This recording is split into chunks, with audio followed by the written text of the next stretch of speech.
Manjeshwaram police ಕಸ್ಟಡಿಯಲ್ಲಿ ಸಾವನ್ನಪ್ಪಿದ ತಮ್ಮ ಸಹೋದರನ ಸಾವು ಕೊಲೆ ಎಂದು ಆರೋಪಿಸಿ ತಿರುವನಂತಪುರ ಸಚಿವಾಲಯದ ಮುಂದೆ ಕಳೆದ ಕೆಲವು ವರ್ಷಗಳಿಂದ ಉಪವಾಸ ಸತ್ಯಾಗ್ರಹ ಸೇರಿದಂತೆ ವಿವಿಧ ರೂಪಗಳಲ್ಲಿ ಪ್ರತಿಭಟನೆ ನಡೆಸಿ ನ್ಯಾಯ ಸಿಗದ ಹಿನ್ನೆಲೆಯಲ್ಲಿ ತಿರುವನಂತಪುರದಿಂದ ದೆಹಲಿಗೆ ಹೊರಟ ಈ ಪಾದಯಾತ್ರೆಯು ಕೇರಳ ಕರ್ನಾಟಕ ಗಡಿಯಲ್ಲಿರುವ ಮಂಜೇಶ್ವರಕ್ಕೆ ಇಂದು ತಲುಪಿತು. ತನ್ನ ಸಹೋದರನ ಹತ್ಯೆಯ ತನಿಖೆ ನಡೆಸಿ ನ್ಯಾಯ ಒದಗಿಸಬೇಕು, ಸಹೋದರನನ್ನ ಕೊಂದ ಪೊಲೀಸರನ್ನ ಹಾಗೂ ಸರ್ಕಾರಿ ಅಧಿಕಾರಿಗಳನ್ನ ನ್ಯಾಯದ ಕಟಕಟೆಗೆ ತರಬೇಕು ಎಂದು ಅವರು ಒತ್ತಾಯಿಸಿದ್ದಾರೆ. ಮೇ 21, 2014ರಂದು ಶ್ರೀಜಿತ್ ಅವರ ಕಿರಿಯ ಸಹೋದರ ಶ್ರೀಜೀವ್ ಪಾರಸಾಲ ಪೊಲೀಸ್ ಕಸ್ಟಡಿಯಲ್ಲಿದ್ದಾಗ ತಿರುವನಂತಪುರಂ ವೈದ್ಯಕೀಯ ಕಾಲೇಜು ಆಸ್ಪತ್ರೆಯಲ್ಲಿ ಸಾವನ್ನಪ್ಪಿದ್ರು.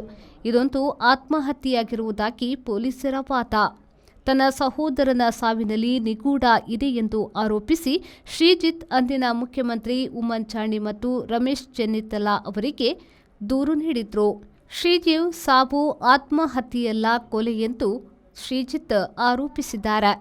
എൻ്റെ പേര് ശ്രീജിത്ത് എന്നാണ്.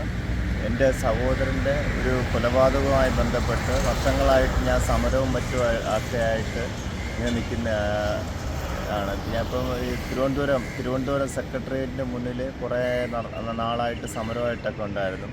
ഇതിപ്പോഴും ഞാൻ ഇവിടെ ഇവരുടെ ഭയങ്കരമായ ഉപദ്രവം, അവിടുത്തെ പോലീസുകാരുടെയും പാർട്ടിക്കാരുടെയും ഒക്കെ ഭയങ്കരമായ ഉപദ്രവമായതുകൊണ്ട് തിരുവനന്തപുരത്തുനിന്ന് ഞാൻ എറണാകുളം ഹൈക്കോടതിയിൽ അവിടെ നടന്നു വന്നു. ഏതാണ്ട് അവിടെ കുറച്ച് ദിവസം അവിടെ സമരമായിട്ടുണ്ടായിരുന്നു. ഇപ്പം അവിടെ നിന്ന് നടന്ന് ഞാൻ ഡൽഹിയിലോട്ട് ഇപ്പം നടന്നു പോവുകയാണ്. ഡൽഹി സുപ്രീം കോടതിയുടെ ആ ഭാഗത്ത് അവിടെ അങ്ങോട്ടാണ് പോകുന്നത്. അപ്പോൾ ഈ വിഷയത്തിൽ ഇത് അതിഭീകരമായ ക്രൂരമായ ഒരു കൊലപാതകമാണ്. ഈ സംഭവം ഒരു അന്വേഷണം നടത്തി 2016 ഇതിൻ്റെ റിപ്പോർട്ടൊക്കെ കൊടുത്തു. പക്ഷേ ഇതിൽ നേരായ ഇവർക്കെതിരെ നിയമ നടപടികളോ ഒന്നും ചെയ്യാതെ ഇത് പിന്നെ സംസ്ഥാന പോലീസിനോട് ഇത് അട്ടിമറിച്ച് കളഞ്ഞു. ഇത് ഒരു ഹൈക്കോടതി റിട്ടയർഡ് ജഡ്ജിയാണ് അന്വേഷണം നടത്തി റിപ്പോർട്ട് കൊടുത്തത്. അത് സംസ്ഥാന പോലീസ് അട്ടിമറിച്ച് പിന്നെ അതിനുശേഷം വീണ്ടും CBIക്ക് കൈമാറി. അപ്പോൾ പോലീസ് CBI നേരായ അന്വേഷണമൊന്നും നടത്തിയില്ല. പിന്നെ അപ്പോൾ റഹ്മാനുദ്ദീൻ V4 ന്യൂസ് ಮಂಜೇಶ್ವರ.